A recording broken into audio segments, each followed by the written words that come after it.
Hello, and thank you for attending today's webinar, Profitable Growth Strategies for Health Plans in a Provider-Aligned Era, presented by Softheon and Fierce Healthcare. I'm Andrea, and I'll be your host for today. Before we begin, just a few quick housekeeping items. To learn more about our speakers, please visit the speaker bio window. If you accidentally close a window, you can reopen it by clicking its name in the top navigation bar. Additional resources can be found in the handouts window. This webinar is being recorded and will be available on demand within 24 hours. And finally, we'll host a Q&A session at the end of the webinar. Feel free to submit your questions at any time using the Submit Questions window. And now I have the pleasure of introducing Carrie Jobe, Vice President, Health Plan Solutions at Softheon, who will be facilitating the discussion today. All right, ready to start. Carrie, over to you. Great. Thanks, Andrea. Good afternoon, everybody, and welcome to our webinar today. Thank you for joining us. We want to give a special thank you to Fierce Healthcare for hosting this conversation.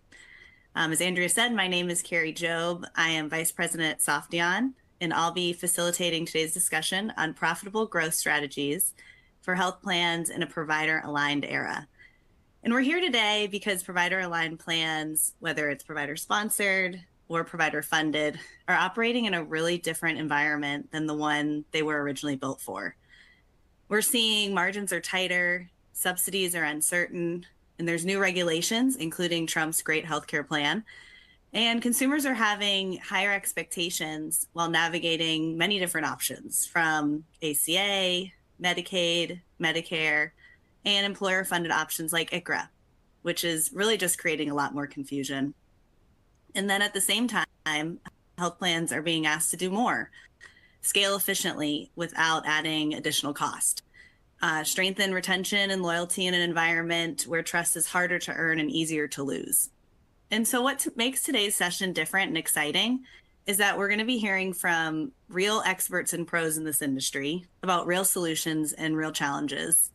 So today, Mark and Daverick will be sharing their path to solving challenges, from choosing what not to do, where growth creates risk, and where alignment actually delivers value. We're going to be hearing candid C-suite level perspectives from Mark Mixer, CEO of Health One Alliance and of Alliant Health Plans, based out of my original home state, Georgia, and Daverick Isaac, CFO of Community First Health Plans in San Antonio, Texas. Thank you both for joining us today and sharing your expertise and experience. So first, we're going to start with some brief introductions and plan overviews, and then we'll dive straight into the questions. So first, Daverick, I'll start with you. Do you mind giving us a brief overview of Community First, your sponsored payment model, and the role provider alignment plays in your strategy? Good afternoon, everyone. My name is Daverick Isaac. I'm the Senior Vice President and Chief Financial Officer for Community First Health Plans. I have been with Community First. I am 1 month shy of 6 years.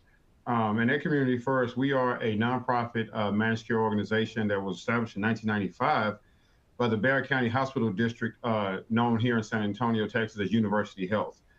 We offer Medicaid, Medicare, marketplace, and commercial plans. We are very community connected plan. We have tons of community partners within San Antonio and the 7 surrounding counties, Bexar County and the 7 surrounding counties around Bexar County. And if we can flip to the next slide. And so once again, we have a full array of products, and what we consider ourselves a whole home health plan for our community. No matter what stage of healthcare or health plan need that the community is in, Community First likes to make sure that we have a plan for you. So as our members transition from Medicaid to Medicare or Marketplace, or even as they transition to a plan through their employer group, we want to make sure that there's a plan for them, including being the plan for our own hospitals, for our own hospital system, in conjunction with their medical card service plan, whereby we sponsor members to get into the marketplace. And so, like I said, we serve a total of 8 counties. The slide, when I gave it here, we were at 173,000 members, but through some growth that we've had this year, We're now over 178,000 members, getting ready to go to 180,000. We now have over 20,000 providers in our network, about 1,300 PCPs, and we're proud to say that we do have 52 community first food pantries around the area there they stocked by local partners and also by our employees as we do different kind of fundraisers and outreaches throughout the year. And to date, the Community First, we have given back over $1 million back to our community in 2024, and that amount will increase in 2025 once we do our final tally. So I'm glad to be here and just glad to give you all a little insight as we navigate this crazy world of health plan management in 2026. Awesome. Love to hear about the growth. Thanks, Daverick. Appreciate it.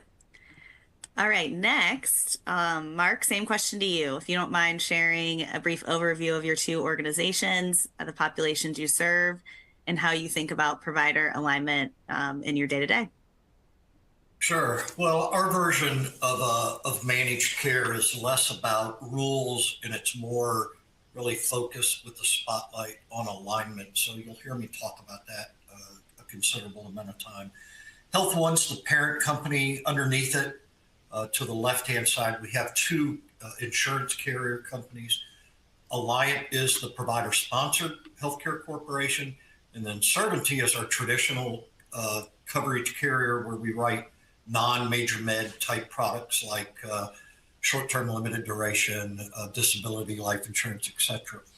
And then we're also a pioneer in the ICHRA administration space, as well as the health and wellness initiative space. But we started at that last one at the bottom right as a PPO network up here in Northwest Georgia.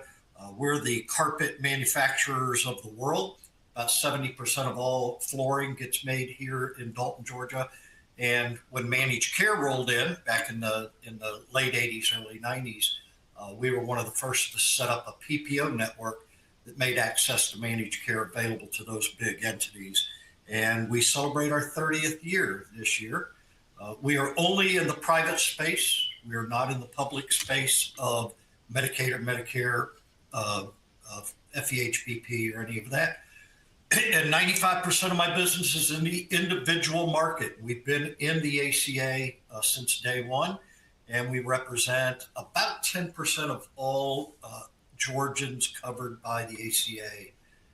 And then we moved into Tennessee this last year. So there's a good intro to who we are. Thanks, Carrie.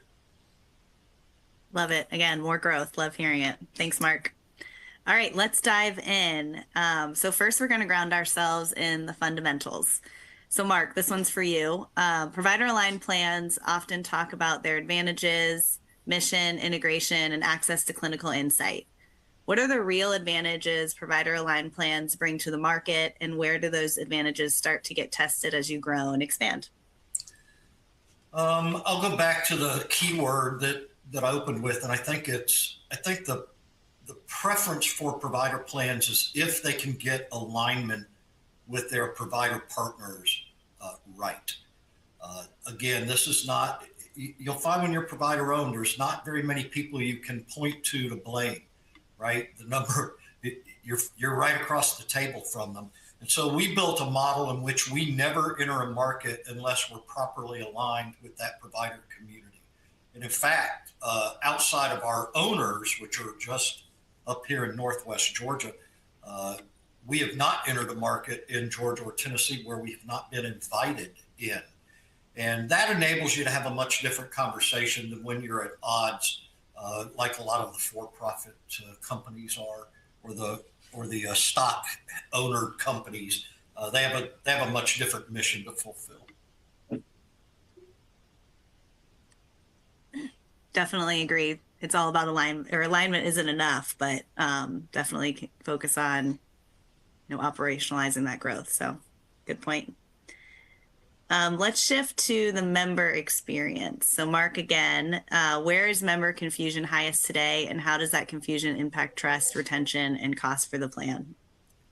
Well, I think it would be incredulous to suggest that we've built something that's easy for people to consume and understand. In fact, we've done a really good job of making it complicated and hard for people to understand. And then the irony of it is, even if you do a good job, they're still mad at you, right? Because taking care of sick people is expensive. And we've heard a lot about that this year. I think provider-sponsored plans tend to be slightly more empathetic, I think, with folks facing that condition. And I think that's born out of the fact that they experience that at an inpatient or a hospital setting or a clinical setting, and that then gets shifted over to us on the provider plan side.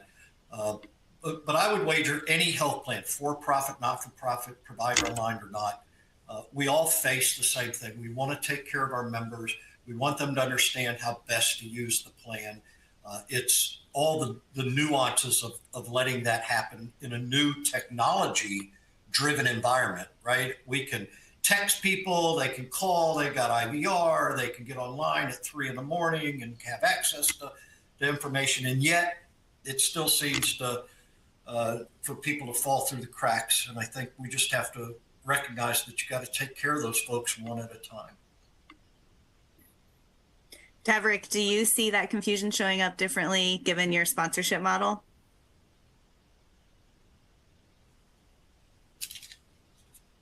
We experienced a lot of growth in our Medicaid market. And now we've experienced tremendous growth in our marketplace market going into plan year 2026.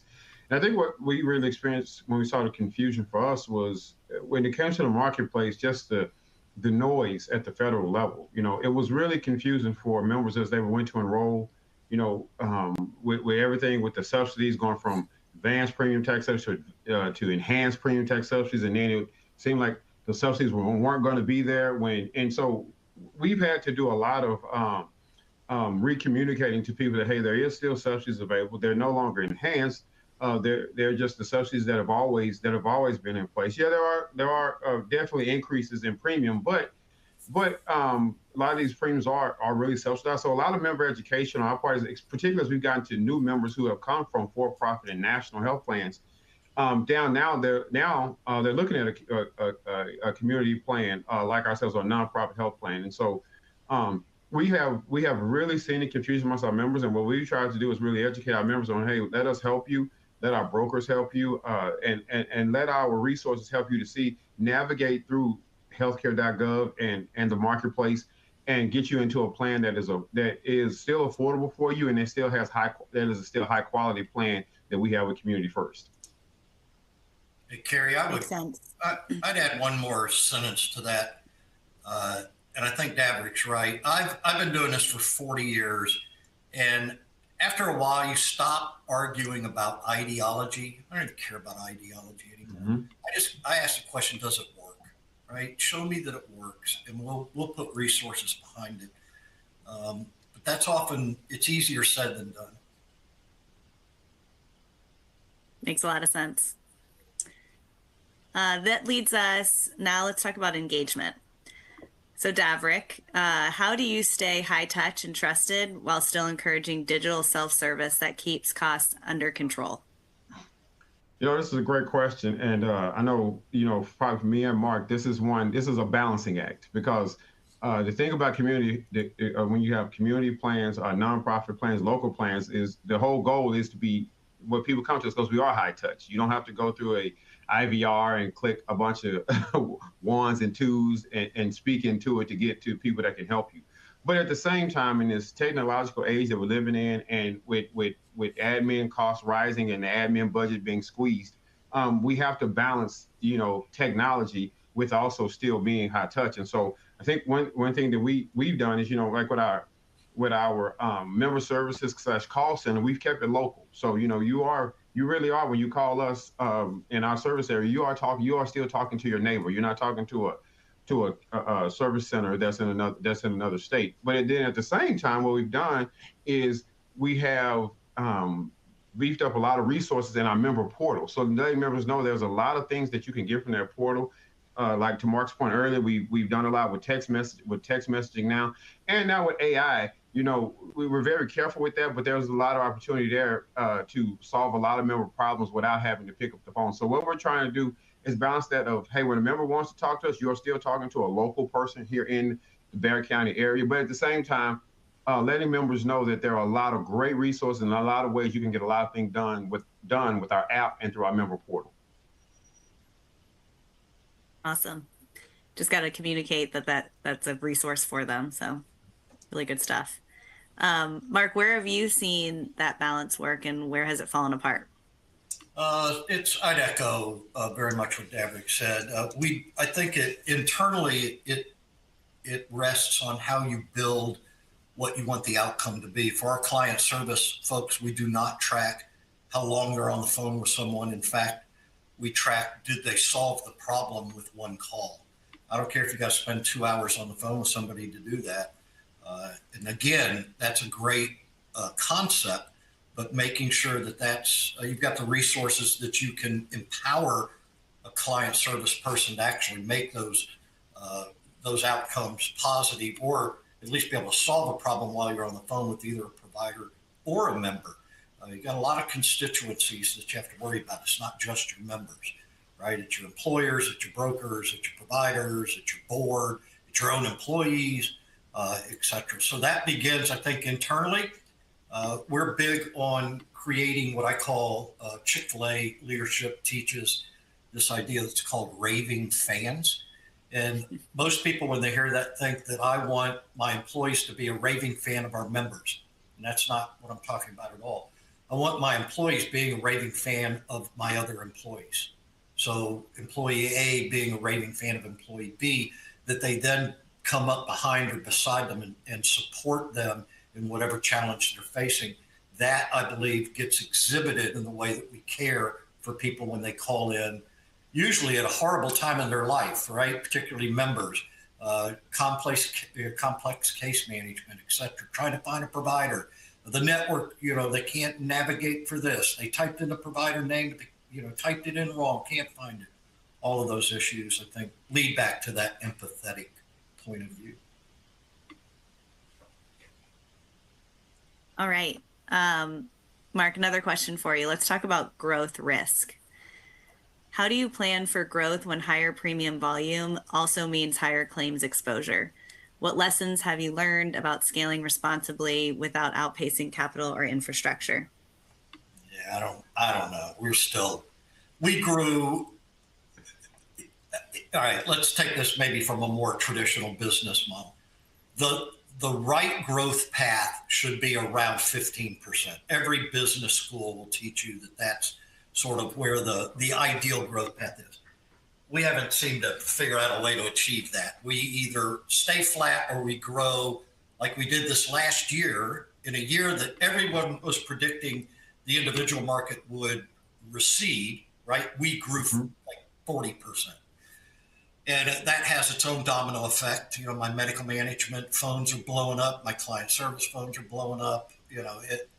So you deal with the aftermath of that. And unfortunately, it's because of the way that the regulatory federal guidelines have been created. You're a little bit at the mercy of what your pricing looks like compared to your competitors, right? Low premium, particularly in the ACA. You're on the first page of either your state-based exchange or healthcare.gov. That's going to automatically get you membership that, maybe to an extent you didn't expect. So I think you have to have a very sophisticated, complex modeling platform already built, that if X number of members come and it represents so much premium, what does that do to your risk-based capital? What does that do to your trend testing with your departments of insurance? And then more importantly, what does that do to your cash flow? Most of us do not have access to the types of balance sheets that an Aetna or a Cigna would have. And so we've got to be very careful about particularly when you're provider owned, you have a claim in, you want to claim out as quickly as possible to satisfy that provider, but that also strains your cash flow. So you have to be able to watch that. So I think the takeaway is this: there is not, I've been doing this long enough to know there's no silver bullet, right? And there's no one answer that's going to move the needle significantly. Everything is incremental and every increment is hard. I want to piggyback on what Mark said. If from a plan that has went through growth and is this past year and now this new plan year, every time I think I know how much we're going to grow and we plan for it, it actually ends up being way more than what we anticipated. And so then, not a bad thing. yeah, which is not a bad thing. But then you, like to Mark's point, you reset all your models, you reset your capital structure. Now you got to hire more people. So it's always, it's like I tell my team, it's like, hey, we grew, and they're like, oh no, we grew. So it's excitement and fear all at the same time. And even with us now, you know, I anticipated growth based on our rates for the marketplace in our market, and some major national health plans pulling out of our market. And I said, and when I thought I knew exactly where we would grow, we grew 3 times more than that. And so we're now we're having to deal with that issue. So growth is tremendous, but you do have to make sure you manage it, because you can grow yourself into a lot of loss. And so what we've done, and you know, work with Softheon, you all know this, we have been very judicious about how we grew. But unfortunately, sometimes the market says they want us before we're ready to take them, and so we have to. So you really have to manage that growth really quickly, and so that's what we're going through right now, and we're doing it in a very responsible way. Something that me and our CEO talk about all the time, as much as even as yesterday. And so you just have to manage the growth, manage it responsibly, and also manage members' expectations, particularly when they're coming from a plan that's coming to a plan that's very different than the one they had in the past. I don't know necessarily, Carrie, who the audience is from a provider-owned entity standpoint, but if you're small and you're beginning to experience that growth, what you'll find is the fulcrum begins to shift, where all of a sudden you've got to rely more on policy and procedure and governance to dictate the rules than you have sort of by your gut or the seat that you're paying. You know, when you got 10,000 members, it's a much different environment than when you have 110,000 members. And so that's oftentimes maybe an indicator, is if you're weak in the policy procedure department, begin to take an intravenous drip towards shoring that area. And one last point I'll make to this is also internally, you have to kind of change the mindset of your own workforce. When they've been used to one type of plan or one type of membership, in our case for almost 30 years, you know, we have to really shift our mindset and focus, not necessarily off our core business, but also put a lot of attention now to a part of a business that we didn't have the previous do. For our case, we were predominantly, being Medicaid, we were predominantly kids for 30 years. Now, when you go from 98% kids to about 85% or 75% kids, and the rest of those are adults, health plans for adults look very different than the ones you have for children. That's a good point. Yep. Amen. Definitely a lot to think about being a part of a health plan. So thank you guys. It's awesome. All right, Daverick. I do want to go deeper on your sponsored payment program. How does that program function day to day, and how does it change the way you think about engagement, member loyalty, and long-term sustainability? You know, with our sponsorship program, which was the initial way we looked at entering into the marketplace. We started this with the help of Softheon now almost 4 years ago, with 400 members that we took from University Health Medical Services program, which we call CareLink, and put them into a marketplace plan, of which then their subsidized premium from the federal government would then be subsidized completely by University Health, and therefore save our Bexar County taxpayers some tax dollars. What we found is that it's been a great program. It's been very successful for us. It's one of those programs where we can truly say it is a completely integrated program between the health system and the health plan. And Absolutely. what we found is that our member retention is almost at 95%, and so a lot of members have stuck with the program. Obviously, some members have fallen off because their financial situations have improved, which is what we ultimately want. And a lot of those members have chosen to stay with our plan even after now that they have to now pay for those plans that they didn't get employer coverage. And so basically, it functions like like any other health plan. Except for the members don't have a premium themselves, but they're still if you talk to a member that's sponsored versus a member that's not sponsored, you'll hear their conversation won't be different because we don't treat them any differently. Everybody's a member. Everybody is a member in health plan, in our health plan. Everybody's engaged the same way.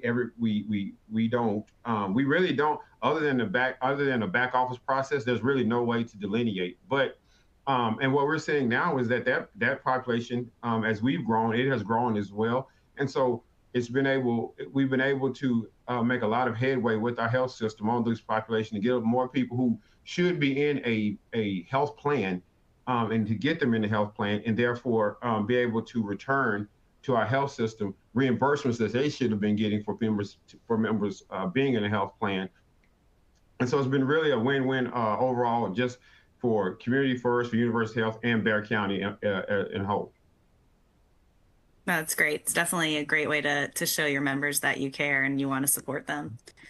And I know other health plans are, also interested in learning more. So you guys have been a leader in that. So great job. All right. Next question, ICHRA, to the ICHRA godfather, Mark. How do you see ICHRA and other employer-funded options complementing government-sponsored markets rather than competing with them?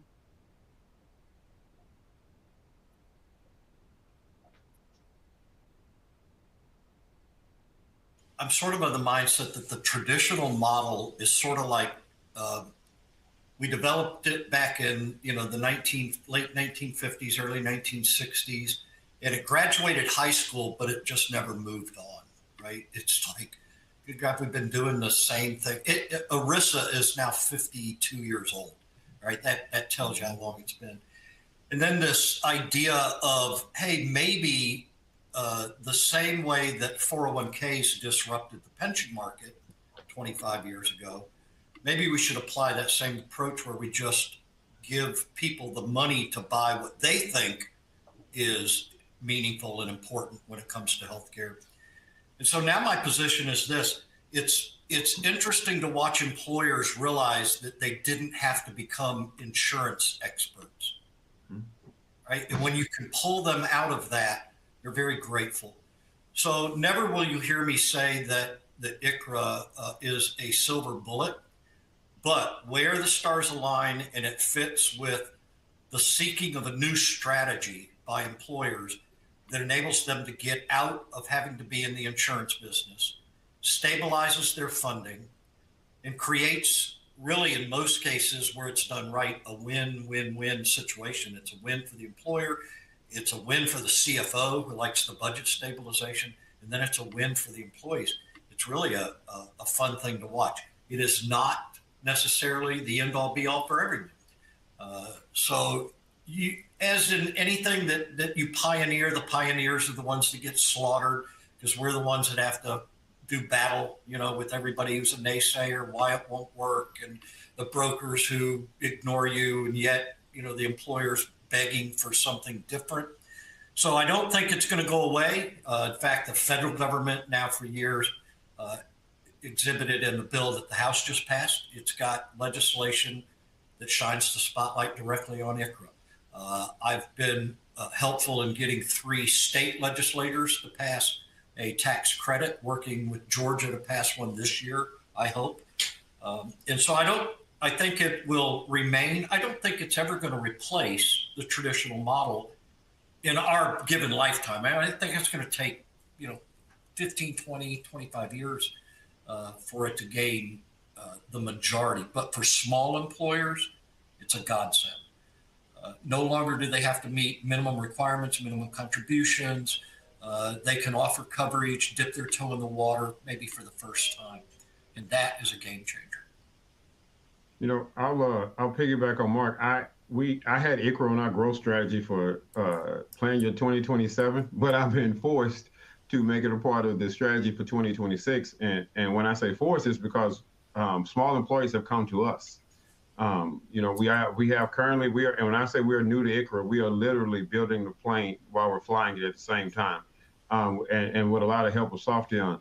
And so what happened, we had one particular employee in Bexar County who they said, we want you all. And they took us, and even with us not having a full infrastructure in place, and we've been able to service it so far. And so We probably have 3 or 4 others in the pipeline that are willing to wait for us to get fully up and running with our ICHRA connector. But I definitely will tell you, and I echo what Mark said, I don't think it's going to completely take over anytime soon, particularly with large employers, and maybe option for large employers, but for small employers who are getting these massive rate increases on their group health insurance, they are looking for this to be a silver bullet to lower their costs, or at least make them flat to what they know what they are, and still provide their employees with health insurance, and what they like is that it gives their employees some choice in their health plan, not the employer dictating what the employee gets.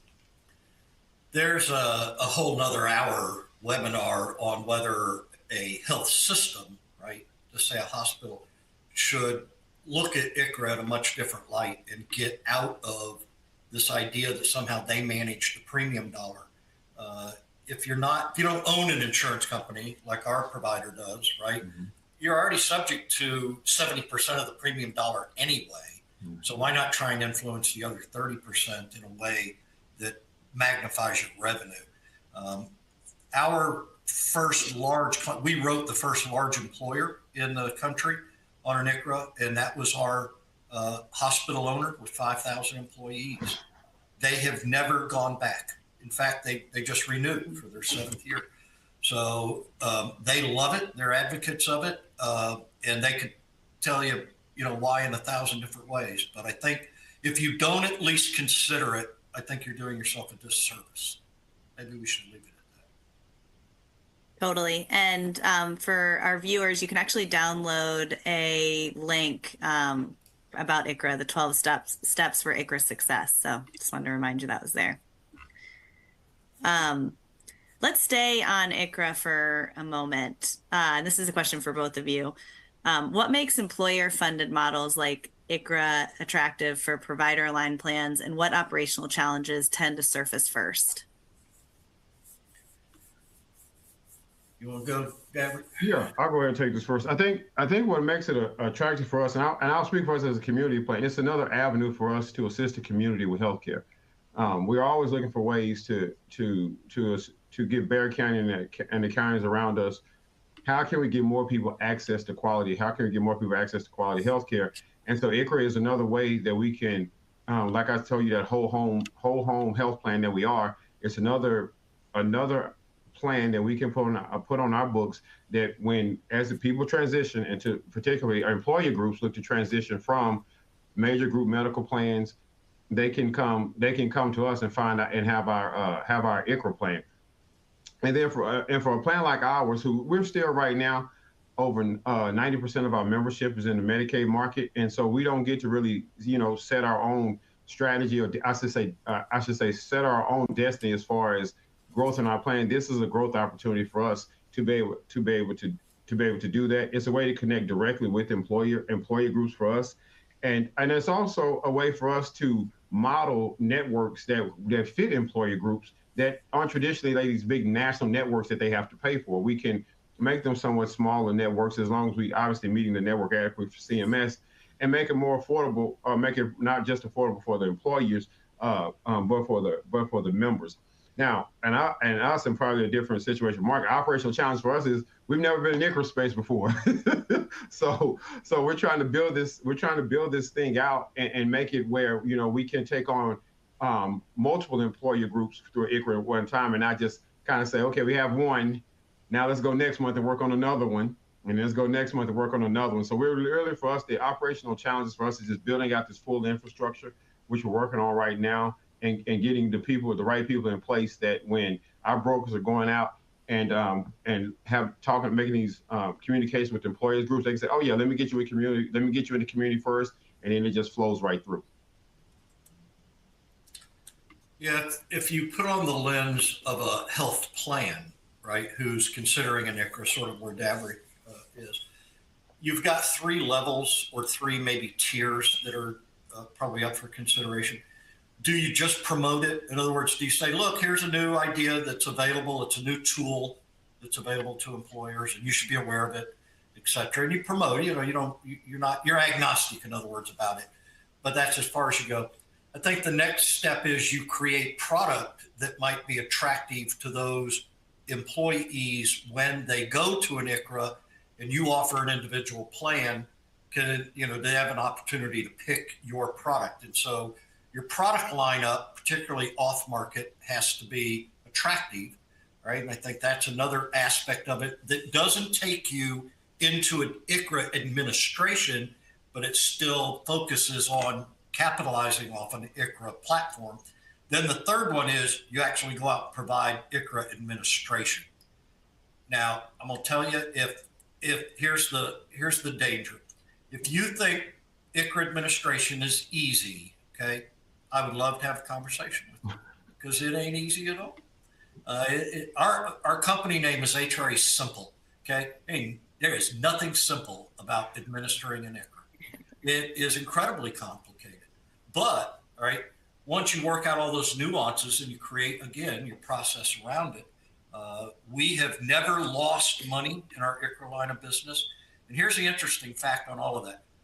Of all of our clients, we have well over 100 clients. We never have we had a client go back to traditional insurance. Not yet. Now, I can't say that industry-wise. I don't know what happens across the country with other administrators. But for us, we've never had someone go back to the traditional model, which I just find interesting. I never would have expected that. So I don't think you can ignore it. I think it's here to stay. Now, to the degree that you let it infiltrate your product positioning, et cetera. But here's the one piece of advice. I just got done speaking to VHA managed care execs about 3 months ago.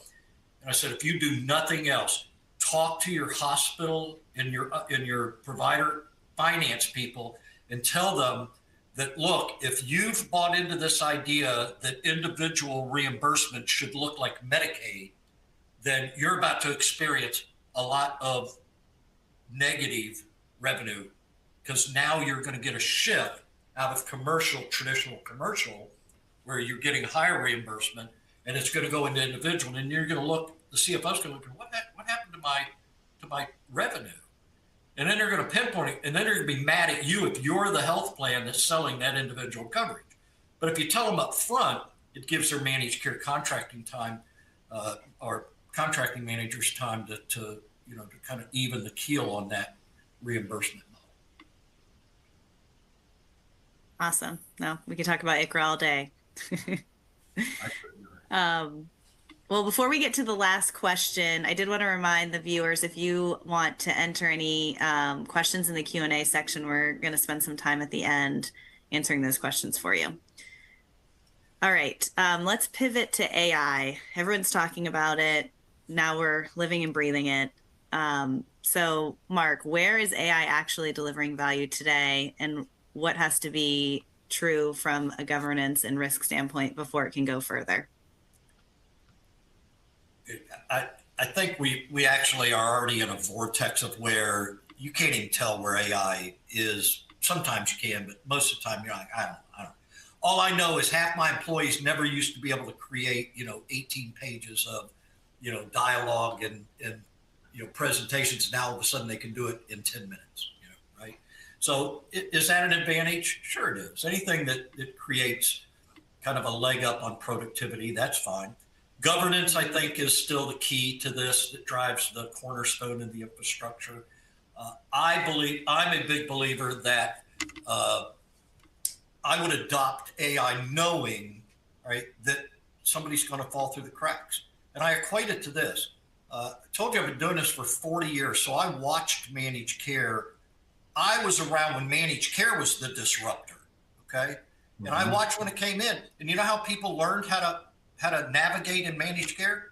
They got financially bloody, right? And if you've been around, and this is how you heard it. I didn't know I needed a referral. I didn't know I couldn't just go to any doctor. And you go, yep, that's the rule. And too bad, now you owe the bill. And they go, well, I'll never do that again. And that's how they learn. That's what's going to happen with AI. This idea that somehow we're never going to let AI make decisions for us. You got to have a human. Wait a minute. I'm just going to leave it with that question. We'd rather have a human than a system that can pass every high-profile degreed test that there is, okay? With almost 100% accuracy, which no human can do, but we'd rather say, no, we can't allow an AI, to do that. So I think you're going to see tremendous amount of clinical efficiencies, a lot of efficacy that will be had once we get out of the way with it. But that's going to take a while. Totally agree. Daverick, how are you guys thinking about governance, particularly around AI administrative, not clinical? For us, I'll piggyback on Mark from a governance perspective. Governance is the key to AI. We developed our AI governance, or our CIO developed it last year. We rolled it out to everyone. That governance means we locked out a lot of it, that we have locked down and locked out a lot of AI tools from being able to be accessed on our system. There's only one or two particulars that our CIO will allow, and anytime another AI tool pops up, they have a whole data security and regular process you have to go through before it's considered to be allowed to be used. And so for me, I think that AI is one of those things. It's out the box. It's not going back in. And so we have to adjust to it. I think it's a great tool from an administrative perspective. I think the fact that taking tasks, and I do mean administrative tasks that probably took 2, 3, 4 days, if not 2 or 3 weeks, may have do those in minutes or seconds, minutes, or even maybe just a couple of days by using these different AI tools is where every particular health plan who's always squeezed on the admin dollar, and in particular plan like mine, who when you're a heavy Medicaid plan, your admin dollar is really tight. We have to look at that. Now, I'm not necessarily ready yet for it to be a judgment tool, and it's only one reason that I'm not. It's not. I agree with Mark that sometimes they eliminate that human element and having it where, hey, we're succinct, we know what it is. But where my issue comes in right now is that if you put if you ask three different tools, AI tools, to make the judgment, you come back with 3 different answers right now. And so I think we have to get those kind of things tightened up to where somebody's not wondering, well, is this one right or is this one right? And I've experienced that myself, just playing around with it to see what the answer would come back. And I also think at some point in time that our state partners who have dabbled in making some rules around AI, and our federal partners, they're going to have to succinctly come around with regulation. We don't really have a succinct regulation right now, and I think that is something that's going to have to be in play. But I definitely think that any of us who are constantly looking at budgets, constantly looking at ways to save, constantly looking at ways to increase our margin that we can put back into our plans, we have to put AI on the table and have a serious conversations around it and the tools that it can help us to help on our administrative cost. Absolutely. It'll be interesting to see, because AI used to be the future and now we're living it. So let me ask you both another question. What is the new future for provider aligned plans?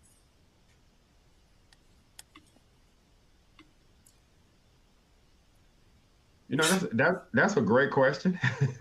And I think honestly the future for provider aligned plans is the market is dictating that more people are going to provider aligned plans, because I think they have gotten to their fed up point with the major for-profit health plans. And so I think what people are going to look to us is the future is where can we help save, particularly for our members, for employer groups, and even for our states to bring down. They're looking for us as a cost savings for healthcare.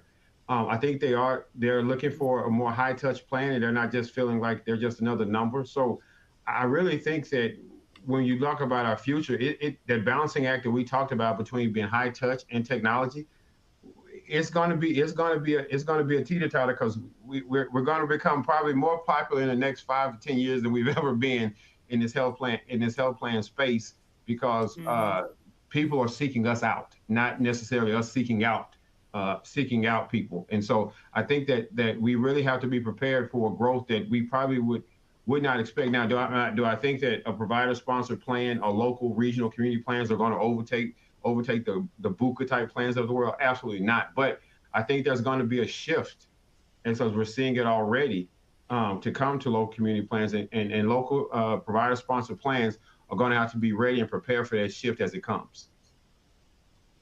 Absolutely. Mark?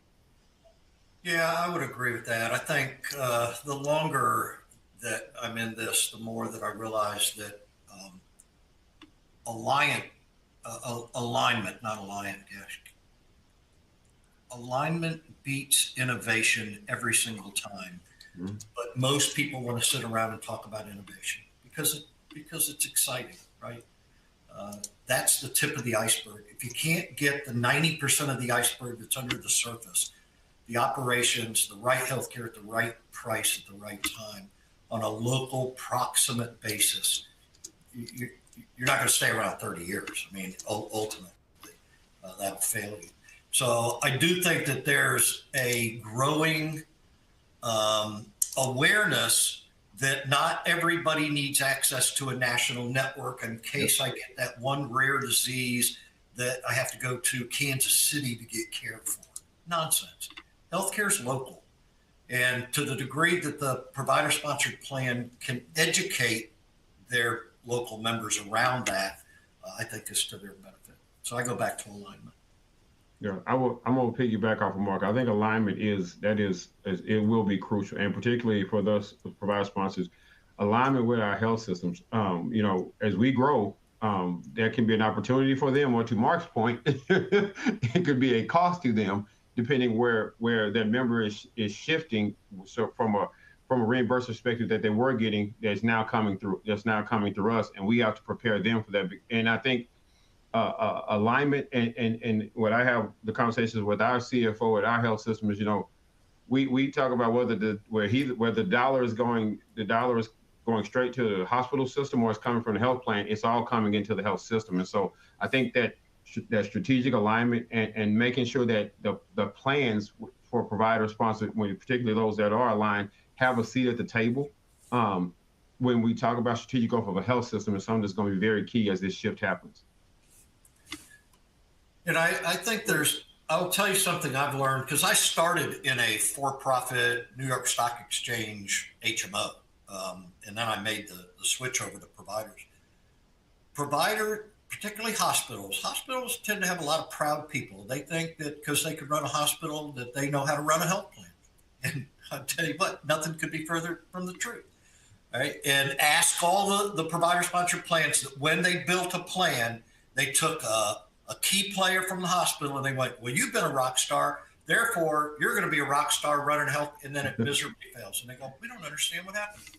So you've got to walk that fine line between understanding what the health plan's impact is on a health system. So you've got to be in a learning mode, but at the same time, you have to be in a teaching mode that teaches them, that just says, hey, an empty bed is not necessarily a bad thing when you own a health plan.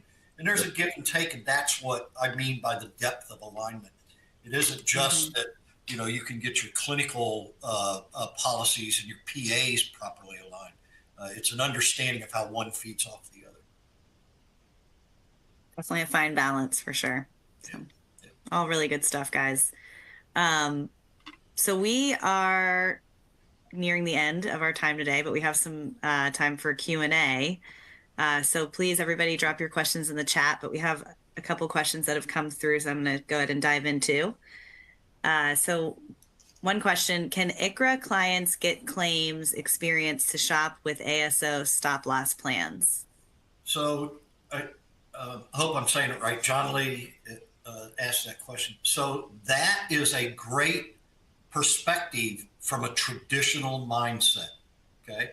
In other words, once an employer decides how much to fund for his her employees, you're done. You don't have anything left to do with in fact, ICHRA has nothing to do with insurance from an employer's perspective.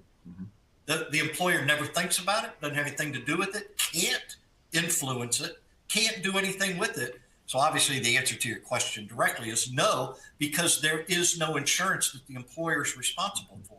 You're only responsible for a financial cash budget, and that's a notional account. Now, it's still governed by ERISA. It's still a ERISA governed group plan, right? Which is where everybody's eyes glaze over, like, oh God, what's that mean?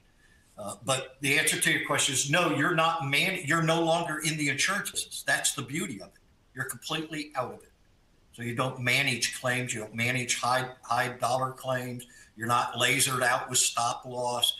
In fact, you've shifted all the responsibility out of your door. You don't have to worry about it anymore. Awesome. Daverick, this one's for you. What steps did you take to bring providers, finance teams, and leadership together to support the provider-sponsored payment model? It was honestly, it was something that I don't want to act like we invented the wheel here. It was something that was being done by our other community health plan partners, hospital district partners in Texas. And if you look at the ones that are doing it, none of us are doing it exactly the same. So the first thing we did was we got educated. We got educated on how it works. And then the next thing we did, we got with our actuarial team, we got a list of the potential members within our health system who could actually be put into a health plan. And so once we got that list and did the analysis on that, we presented it to our hospital system of exactly how it would work and what it would mean to them from a financial perspective, from a savings perspective, and then from a reimbursement perspective. And so, and I think the biggest way we got it, when we all came in alignment, is that we all were going to go into it strategically slow. We didn't try to take 6,000 members into the sponsorship model. We literally started with 400, and then we went and every year it increased we kind of doubled. It went from 400 to 800, and then I think to 2,000. Then this past year we put a little over 2,000. And now I believe my last number I got today we're over 4,000. We're over 4,000 members that are in the model. So I think that's one thing too, is that you might want to make sure that it's something that you don't try to come out the gate and just try to explode with it, that you take it slow so you can make sure that you have a process for how it's going to work, and that your health system has a process for how it's going to work on that end. And so I think that was one thing. It took a lot of conversations with our health system and us setting up the infrastructure for them, so they would know how it works. You better be a good teller of stories, not fairy tales. You better be able to tell stories and tell them frequently. That is exactly what we do. Yep, that's it. And I think also too, once you get into it, I think also periodically through the year, in particular with your board and with your health system, showing them the data from it. And so we take that opportunity at least twice a year, and just specifically for that plan, to show them the data, show them the great benefit of it from a reimbursement perspective and from us as a health plan perspective. And so I think, you don't want to get into it and then once everybody agrees to it, just goes away. You want to make sure everybody still sees the value and the benefit for the health system, for the health plan, and more importantly, for the member. Yeah, true. All right. So last question of the day. How did open enrollment go this year? Love to hear from both of you on this. And what are your biggest concerns as you look ahead to next year? Well, I'll start it off and just say, for us, open enrollment went from a growth perspective, fantastic. We were, like I said, we ended the year with about 3,400 marketplace members. I got my report this morning. Right now, I'm over 11,000 marketplace members. So from that perspective, it is great. Now, to Mark's perspective, now the challenge comes in. I mean, we've already seen some of those challenges we had. Hey, somebody came in and they were already inpatient, and so they were already getting services, and so now they were looking for us to pay for that. Some members didn't understand how a network worked. People didn't understand how to pay their premium on our website. So we're getting all those challenges of growth right now that we're having to navigate through internally and externally. So from a growth perspective, it went phenomenal for us. We're happy about it, but now the work starts, and that's what we're looking at now is. We have 11,000. We want to make sure we keep them and that they are satisfied. So far, we are playing with very high scores from a customer satisfaction perspective. But like our CEO says, we're a bigger plan now. So the complaints are going to go up by attrition. And as people get used to what we've looked at our data coming from a national plan with a national network now to a local plan with a local network, that's going to be some challenges that we have to overcome and just educate our members around. But open enrollment has been great. Awesome. Congrats. That's great. Mark, what about you guys? We had top line growth across all three of our revenue streams, which is ICHRA grew, our group business grew, and then where I've got most of my eggs in the basket is in the individual market. It grew. It grew by 42%. It alone, it gets the biggest spotlight because just of the volume and the amount of premium, with CMS being my biggest payer. In Georgia, we have a 1332 reinsurance waiver, which means I literally float to the state of Georgia. In 2026, we'll float almost $100 million in payments to them for an 8-month window, which puts, again, pressure on my investment portfolio, because now I don't have the money, it's a receivable from the state, puts pressure on cash flow, puts pressure on hiring, making sure people are trained in community.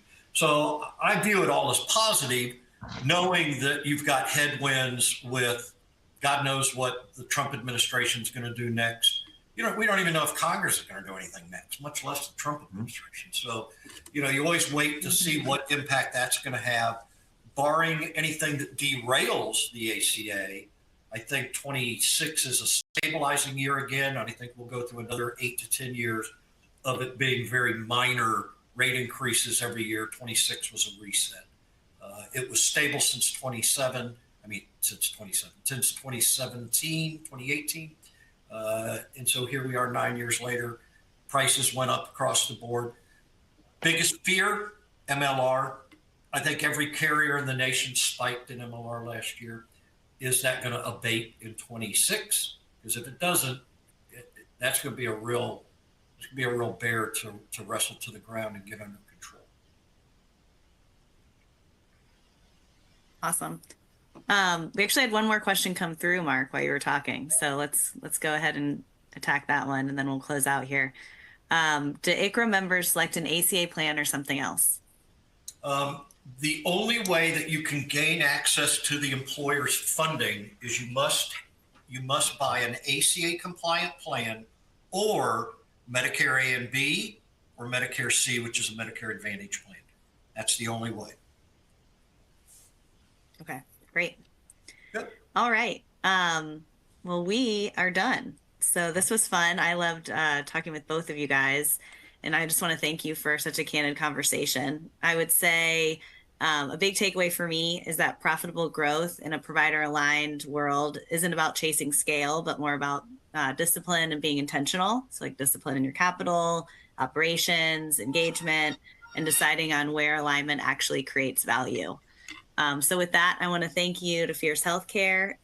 Thank you to Mark and Daverick, and thank you to everyone who joined us today. We appreciate your time, and we hope this conversation gave you something concrete to take back to your organizations. So until next time.